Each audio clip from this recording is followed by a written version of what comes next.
Hello everyone, welcome to W scoop tech. Myself Deep और हम लोग पढ़ रहे हैं सी प्रोग्रामिंग। फ्रेंड्स, आज के इस वीडियो में हम लोग बात करेंगे एक नए ऑपरेटर की जिसका नाम है असाइनमेंट ऑपरेटर। बड़ा सिंपल है, बड़ा इजी है, लेकिन बड़ा यूजफुल भी है। मतलब हमारी प्रोग्रामिंग में जब भी हम लोग कोई प्रोग्राम बनाते हैं तो इसका बहुत ज़्यादा इंपॉर्टेंस आ जाती है।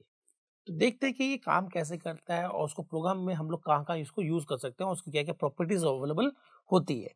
चलिए शुरुआत करते हैं असाइनमेंट ऑपरेटर की। तो ये जो असाइनमेंट ऑपरेटर है दोस्तों, ये हमारे पास में एक ही है। असाइनमेंट जो ऑपरेटर है ये वाला, ये हमारे पास एक ही होता है। मतलब इसमें कोई ज़्यादा टाइप नहीं है, तो ज़्यादा अच्छी बात है कि ये बहुत छोटा और बहुत सिंपल है। अब ये जो असाइनमेंट ऑपरेटर है दोस्तों, इसको लिखते कैसे हैं इसको हम लोग समझ लेते हैं, फिर इसके बाद में और बात करेंगे इसके बारे में। सिंटैक्स, इसको लिखते कैसे हैं? इसको हम लोग कुछ इस तरह से लिखते हैं और यहाँ पर जो भी चीज़ लिखी जाती है उसको हम लोग कहते हैं L value, sorry R value. और हम लोग यहाँ पर जो लिखते हैं उसको बोलते हैं एल वैल्यू। तो राइट, आर का मतलब होता है राइट वैल्यू, मतलब ये मेरे राइट हैंड साइड में, मतलब इसके राइट हैंड साइड में, और ये जो एल वैल्यू होती है वो उसके लेफ्ट में है। इसको लिखने का तरीका ये होता है। इसका मतलब है कि अगर इसको काम करना है तो उसको आर वैल्यू भी चाहिए और एल वैल्यू भी चाहिए। इसका मतलब ये हमेशा बाइनरी ऑपरेटर होता है। बाइनरी ऑपरेटर वो होते हैं जिसको काम करने के लिए दो ऑपरेंड की रिक्वायरमेंट होती है। यहाँ पर भी हमें दो ऑपरेंड की रिक्वायरमेंट होगी, एक तो ये वाला और एक ये वाला। तो मैं कह सकता हूँ ये किस तरह के ऑपरेटर है, ये बाइनरी ऑपरेटर है। ठीक है दोस्तों, यहाँ तक तो बिल्कुल काम सही है और उसके लिखने का तरीका ये है। अब ये वर्क कैसे करता है इसका भी समझ लेते हैं। इसका वर्क है दोस्तों कि ये जो आर वैल्यू है, इस वैल्यू को ये क्या किसमें पुट करता है, एल वैल्यू में। किसमें पुट करता है, ये एल वैल्यू में पुट करता है। इसका मतलब ये हुआ कि हमारे पास में यहाँ से दो फैक्ट निकल के आते हैं।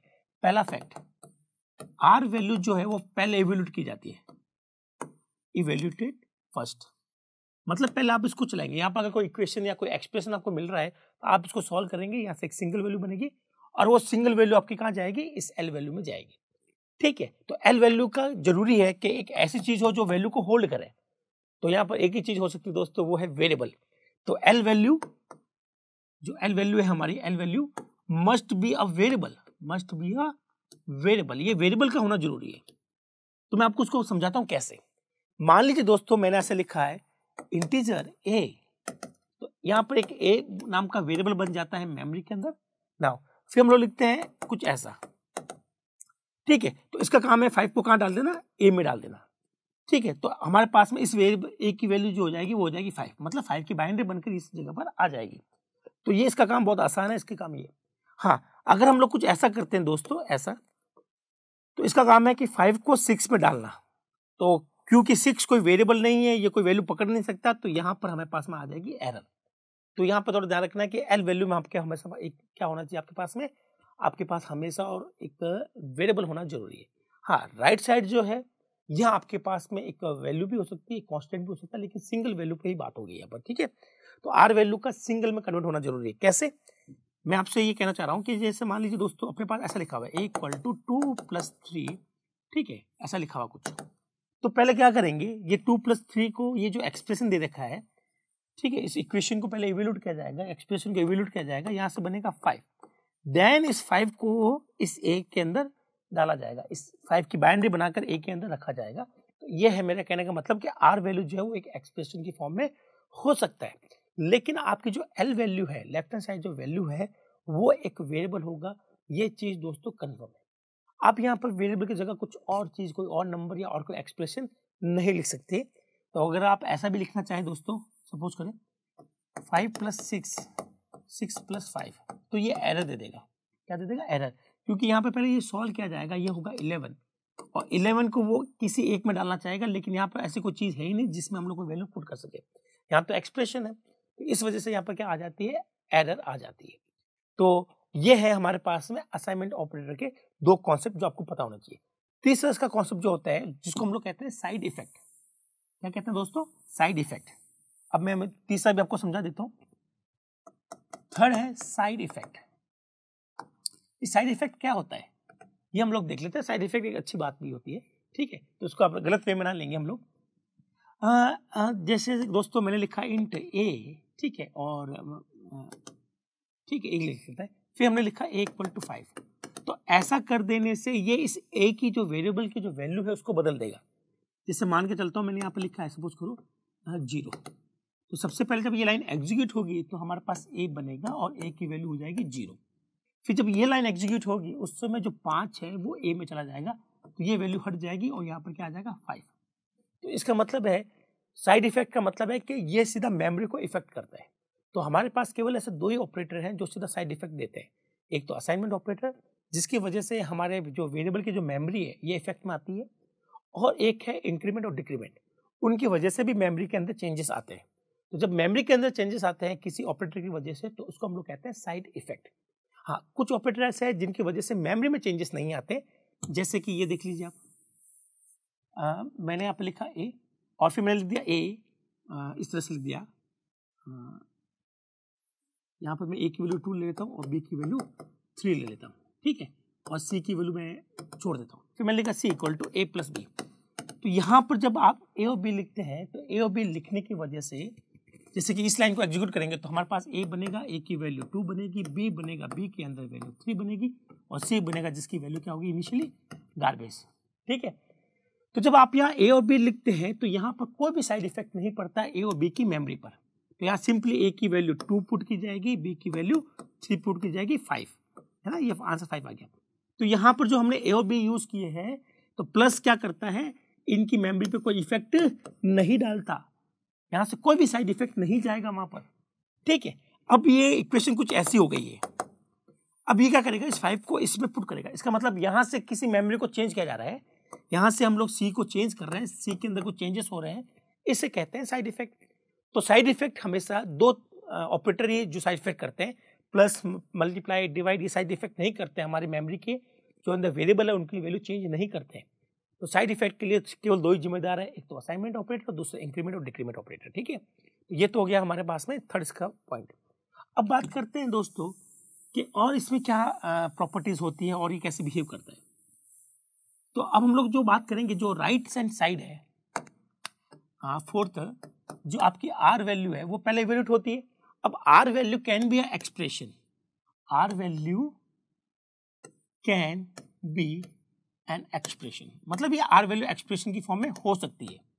कैसे, वो हम लोग थोड़ा सा देख लेते हैं, और ये इंपॉर्टेंट है, इस पर बड़े बड़े कैंपस में क्वेश्चन आते हैं दोस्तों, वो देख लेते हैं किस तरह से क्वेश्चन आते हैं। सपोज कीजिए मैंने लिखा ए की वैल्यू 1 और बी की वैल्यू 2, ठीक है, और यहाँ पर मैंने सी ले लिया। क्या ले लिया, सी। चलिए अब मैं ऐसा लिखता हूँ, ठीक है, यूँ करते हैं, इसको हटा ही देते हैं, ए बी और सी। फिर मैंने लिखा सी ए, फिर मैंने लिखा बी, फिर मैंने लिखा ए। तो अगर मैं आपसे पूछूं कि दोस्तों यहाँ पर ए बी और सी की वैल्यू क्या होने वाली है, ए बी सी की वैल्यू क्या होने वाली है, तो उसका हम लोग आंसर निकालते हैं। तो दोस्तों देखें, ये हमारे पास में किस तरह से समझा जाएगा उसको समझ लेते हैं। मैं थोड़ा सा ब्लैक आउट यूज कर लेता हूँ।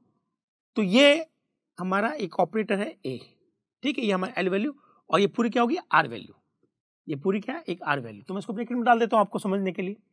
अब मैं बात करता हूँ, ये मेरी हो गई एल वैल्यू, तो ये मेरी क्या हो गई, आर वैल्यू। क्या होगी दोस्तों, आर वैल्यू। ये मेरी होगी एल वैल्यू, ये मेरी क्या होगी, आर वैल्यू। तो सबसे पहले ये सोल्व होगा। इसका मतलब है कि ये 1 कहाँ जाएगा, सी में जाएगा। तो मैं यहाँ आपके साथ में बनाता भी रहता हूँ, ए बी की वैल्यू। तो सबसे पहले ये एग्जीक्यूट होगा, ये 1 जाएगा सी में, तो सी की वैल्यू कितनी होगी दोस्तों, 1। फिर यहाँ पर वो सी अपनी वैल्यू पुट कर देगा। इसका मतलब ये हटाकर हम लोग सी रख देंगे। अब इक्वेशन आपकी कुछ ऐसे बन चुकी है इस तरह से। अब सी की जो भी वैल्यू है वो किस में जाएगी, बी में जाएगी। तो सी की वैल्यू 1 थी, ये बी में चली गई, बी की वैल्यू भी क्या हो गई, 1 हो गई, ठीक है। अब यहाँ से इसको हटा देंगे और यहाँ पर पूरा हम लोग रख देंगे बी। क्या रख देंगे, बी। अब बी की जो वैल्यू थी वो किस में गई, ए में गई, तो ए की वैल्यू भी क्या होगी, 1। तो इसका आंसर आएगा दोस्तों 1 1 1। आप देख रहे हैं इसके अंदर हम लोग, ये जो क्वेश्चन था वो इसी के ऊपर बेस्ड था कि आर वैल्यू के अंदर कोई भी एक्सप्रेशन आ सकता है। सिंपल एक्सप्रेशन आपको वो नहीं देंगे कैंपस के अंदर, लाइक दिस वन। ये आपका सिंपल एक्सप्रेशन है, ये आपको नहीं देंगे। ये तो दुनिया में कोई भी सॉल्व कर लेगा, तो आपको थोड़ा सा घुमा फिरा के देने वाले हैं, ठीक है। तो ये जो क्वेश्चन था, ये क्वेश्चन ये था, एक बार वापस देख लीजिए आप, ठीक है। ये क्वेश्चन क्या था, ये क्वेश्चन था A B equal to C equal to 1, ठीक है। तो इसको वापस देख लेते हैं। सबसे पहले ये 1 जाएगा सी में, तो सी की वैल्यू क्या हो गई, 1 हो गई, और यहाँ पर पूरे की जगह हम लोग रख देंगे सी की वैल्यू 1, है ना, क्या रख देंगे 1। अब ये 1 किस में गया, बी में, तो बी की वैल्यू भी क्या होगी 1, तो इस पूरे की जगह हम लोग क्या रख देंगे 1। अब ये 1 किस में जाएगा, ए में, ए की वैल्यू भी क्या होगी 1। इस तरह से हमारे पास तीनों वेरिएबल की वैल्यू क्या होगी 1 हो गई है दोस्तों। ये इसकी नेक्स्ट प्रॉपर्टी होती है असाइनमेंट ऑपरेटर की। चलिए मैं आपको कुछ एक और प्रॉपर्टी बताता हूँ। 5th नंबर, ये 4 हम लोग प्रॉपर्टी कर चुके हैं। 5th इसकी प्रॉपर्टी करेंगे असाइनमेंट ऑपरेटर की, कि यहाँ पर हमारे पास में असाइनमेंट ऑपरेटर के अंदर टाइप कास्टिंग होती है, मतलब टाइप का ध्यान रखा जाता है। ठीक है, तो हम लोग बात करेंगे यहाँ पर type casting is applicable with assignment operator. मैं क्या कहना चाह रहा हूँ वो हम लोग बात कर रहे हैं अभी। दोस्तों मैंने लिखा इंट ए, तो जब आप ऐसा करते हैं तो मेमोरी में वेरिएबल ए बनता है, जिसके लिए एक पर्टिकुलर 4 बाइट की लोकेशन एलोकेट हो जाएगी। नाउ अब इसका टाइप है मेमोरी का इंट, इसका मतलब इसके में कोई इंटीजर जा सकता है। लेकिन अगर आपने ऐसा कुछ लिख दिया दोस्तों, ये तो एक पॉइंट वाली वैल्यू है, ये तो एक रियल नंबर है। अब ये जो रियल नंबर है जो कि डबल है, ये इस इंट में जा नहीं सकता। तो हमारा सिस्टम क्या करेगा, यहाँ पर टाइप कास्टिंग करेगा और इसको कन्वर्ट करेगा किसमें, इंटीजर में। तो जब इसको इंटीजर में कन्वर्ट कैसे करते हैं, तो 2.5 का ये क्या बनाएगा, 2 बनाएगा, ये वाला पोर्शन छोड़ दिया जाता है। ठीक है, तो ये काम हमारा कंपाइलर हमारे लिए खुद करेगा। इसका मतलब असाइनमेंट ऑपरेटर जब आते हैं तो टाइप कास्टिंग भी अलाउड होती है। तो यहाँ पर खुद ब खुद टाइप कास्टिंग हो गई है। 2.5 को हमने 2 बना दिया इंटीजर। नाउ अब ये इक्वेशन कुछ ऐसी पढ़ी जाएगी और इसका मतलब होता है कि ए की वैल्यू कितनी हो गई है, 2 हो गई है। तो आपने देखा कि यहाँ पर टाइप कास्टिंग भी अलाउड है। ये चेक करता है कि इन दोनों का टाइप सेम है या नहीं है। अगर इन दोनों का टाइप सेम नहीं है तो इसके टाइप को इसके अकॉर्डिंग कन्वर्ट किया जाता है। फॉर एक एग्जाम्पल मैं आपको और बताता हूँ क्या कहना चाह रहा हूँ। मैंने लिखा दोस्तों फ्लोट ए में मैंने डाला कोई भी एक नंबर, तब तो ठीक है, कोई दिक्कत नहीं है। लेकिन अगर मैं इंटीजर रख दूं, यहाँ पर क्या रख दूं, इंटीजर, तो ये टाइप है इंटीजर टाइप। ठीक है दोस्तों, और ये टाइप है हमारा फ्लोट टाइप। क्या है, फ्लोट टाइप। क्योंकि टाइप मैच नहीं हो रहा है तो इसके टाइप को बदलना पड़ेगा, इसके टाइप को बदलना पड़ेगा, चाहे तो वो टाइप कुछ भी हो, वो टाइप इसका अकॉर्डिंग करा जाएगा। मतलब इसको हमें फ्लोट में बदलना पड़ेगा, तभी हमारा काम होगा। तो इसका फ्लोट क्या बनेगा, 2.0f। अब ये क्वेश्चन ऐसा पढ़ा जाएगा, ये भी फ्लोट है, ये भी फ्लोट है। अब ये ट्रांसफर करेगा और आपकी ए की वैल्यू क्या हो जाएगी इस केस में, 2.0f। तो ये होता है टाइप कास्टिंग का छोटा सा कॉन्सेप्ट। हम लोग टाइप कास्टिंग के लिए पूरे एक अलग से डेडिकेटेड वीडियो बनाएंगे, जिसके अंदर टाइप कास्टिंग से जुड़े हुए सारे क्वेश्चन हम लोग करने वाले हैं। लेकिन उस टाइप कास्टिंग के क्वेश्चन के अंदर एक पॉइंट ये भी आता है कि असाइनमेंट ऑपरेटर जब आते हैं तो वहां पर टाइप कास्टिंग अलाउ की जाती है। तो आपने देख लिया कि यहाँ पर टाइप कास्टिंग किस तरह से अलाउ की गई है। ठीक है, ये तो हो गया 5th नंबर। अब हम लोग आगे बढ़ते हैं और इसमें ऐसा क्या खास है, assignment operator single R value पर काम करता है। ठीक है, तो आर वैल्यू जो है, R value must be single value. ये सिंगल वैल्यू होनी चाहिए दोस्तों। क्या कहना चाह रहा हूं मैं, एग्जांपल से मैं आपको समझा देता हूं। ठीक है, हाँ, जैसे कि मैंने लिखा दोस्तों इंटीजर ए, क्या लिखा मैंने, इंटीजर ए। नाउ अब मैं लिखता हूं a इक्वल टू 5,6,7। तो असाइनमेंट ऑपरेटर 3 वैल्यू को एक डब्बे में नहीं डाल सकता है ना भाई। तो यहां से किसी एक वैल्यू को उठाया जाएगा। तो क्या करेगा, सबसे पहले जिसको 5 मिल रहा है 5 को उठाएगा, वो a में डाल देगा। और a की वैल्यू कितनी होगी दोस्तों, 5 हो गई। इनका कोई रोल नहीं रहेगा 6 और 7 का। तो अगर मैं a की वैल्यू को प्रिंट करना चाहूँ तो हम लोग कुछ ऐसे प्रिंट करेंगे a की वैल्यू को, और हमें आंसर क्या मिलेगा, 5 मिलेगा। आप समझिए, तो ये सिंगल वैल्यू होनी चाहिए। मल्टीपल वैल्यू होगी तो कोई एरर तो नहीं है, लेकिन वो केवल सिंगल वैल्यू डाल पाएगा। ठीक है, इसका हम एक और क्वेश्चन कर लेते हैं हम लोग। अगर क्वेश्चन ऐसे दिया हो 5,6,7, तो दोस्तों यहाँ पर ये जो ब्रैकेट जब लगाते हैं तो ये वैल्यू कुछ इस तरह से होल्ड होती है हमारी मेमोरी के अंदर, कि सबसे पहले 5 देन 6 देन 7। ये स्टैक की फॉर्म में आप लोग समझ लो कि ये स्टैक की फॉर्म में स्टोर होगी। अब ए में तो कोई एक सिंगल वैल्यू जा सकती है, तो कौन सी वैल्यू जाएगी, जो सबसे लास्ट में आई है, जो सबसे लास्ट में आई है, जो यही बाहर निकल सकती है, क्योंकि इससे पहले तो 5 निकल नहीं सकता बाहर, क्योंकि ये स्टैक है। स्टैक एक ऐसा आर्किटेक्चर है जिसमें केवल एक ही कॉर्नर होता है जहां से वैल्यू आ सकती है और जहां से वैल्यू निकल सकती है। तो यहाँ से केवल 7 ही निकलेगा, यहाँ से केवल 7 निकलेगा और 7 जाएगा ए में। इस केस में ए की वैल्यू क्या हो जाएगी, 7, और हमें आंसर भी क्या मिलेगा, ए का 7। तो आप यहाँ पर देख लीजिएगा कि हमारे पास में अगर मल्टीपल वैल्यू भी है तो भी हमारे पास केवल सिंगल वैल्यू जो है वो ट्रांसफर होगी। आर वैल्यू का सिंगल में होना जरूरी है। एक और एग्जांपल देख लेते हैं दोस्तों। मान लीजिए आपने ऐसा किया है, तो यहाँ आपके पास एक एक्सप्रेशन मिल रहा है, ठीक है, जिसमें 2 वैल्यू है। तो ये क्या करेगा, दोनों वैल्यू होल्ड नहीं करेगा, पहले इसको सॉल्व करेगा। आंसर आया 5, फिर 5 को डालेगा ए में। इस तरह से ए की वैल्यू 5 हो जाएगी। ठीक है, तो यहाँ पर ए की वैल्यू 5 हो गई है और हमें आउटपुट में भी क्या मिलेगा, 5। ये रूल आपको अच्छे से क्लियर हो गया होगा कि भाई आर वैल्यू जो वो ये होना चाहिए। फिर इसके एक और रूल की बात करते हैं, एक और कॉन्सेप्ट किसकी बात करते हैं कि इसमें एक और क्या कॉन्सेप्ट छुपा हुआ है। ठीक है, तो मैं इसको यहाँ से इरेज कर देता हूँ। अब हम लोग बात करेंगे इसके शॉर्ट हैंड की। किसकी बात करेंगे? Short hand.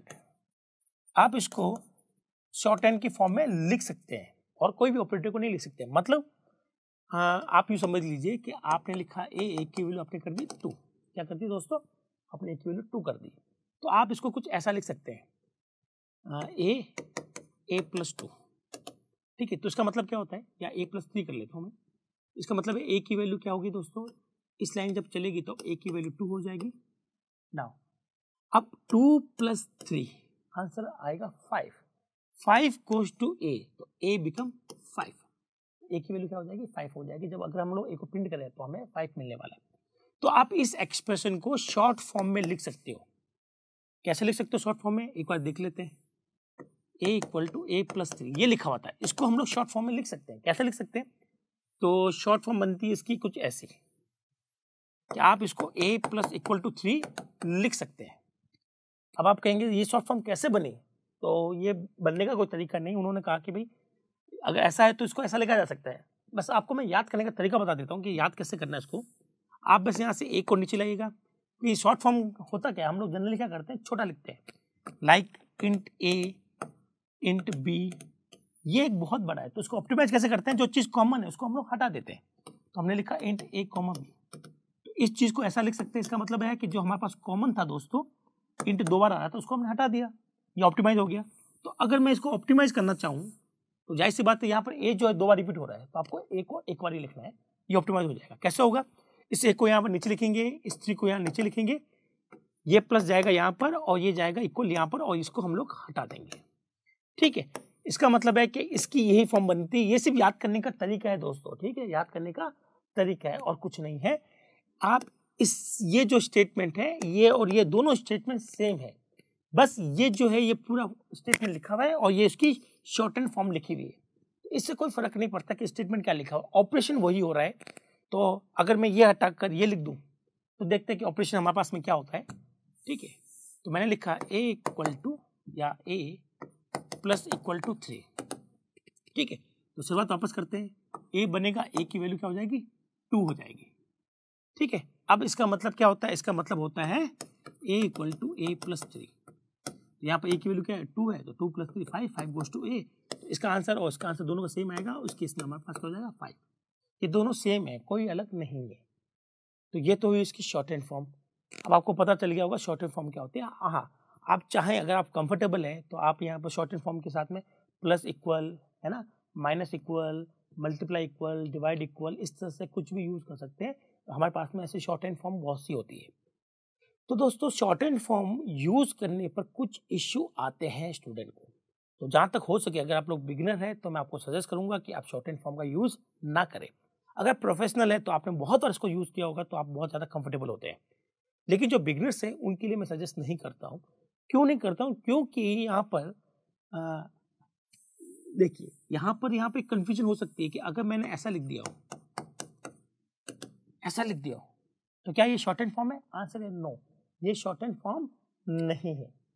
तो इसका आउटपुट क्या आएगा? इसका आउटपुट है कि भाई 3 जो है वो आपको ए में डालना है। तो उस केस में आंसर क्या आएगा इसका?